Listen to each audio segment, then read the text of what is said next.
أعوذ بالله من الشيطان الرجيم. بسم الله الرحمن الرحيم.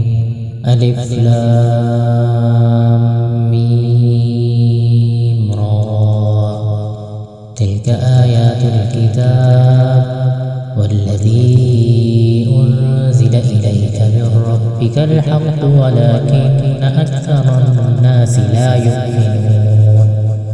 الله الذي رفع السماوات بغير عمد ترونها ثم استوى على العرش وسخر الشمس والقمر كل يجري لأجل مسمى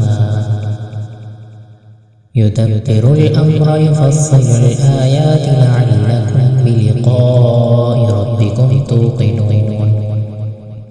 وهو الذي مد الأرض وجعل فيها رواسي وأنهارا ومن كل الثمرات جعل فيها زوجين اثنين يغشي الليل النهار إن في ذلك لآيات لقوم يتفكرون.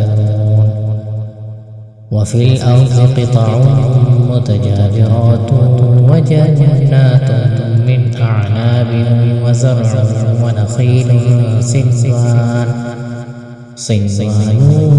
وغير صنوان يسقى بماء واحد ونفضل بعضها على بعض في الأكل إن في ذلك لآيات لقوم يعقلون.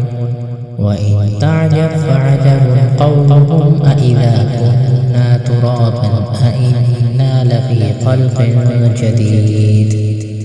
أولئك الذين كفروا بربهم وأولئك الأغلال في أعناقهم وأولئك أصحاب النار هم فيها خالدون.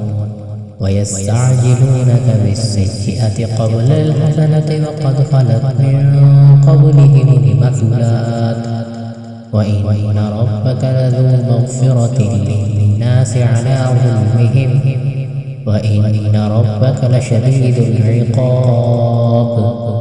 ويقول الذين كفروا لولا أنزل عليه آية من ربه إنما أنت منذر ولكل قوم هاد.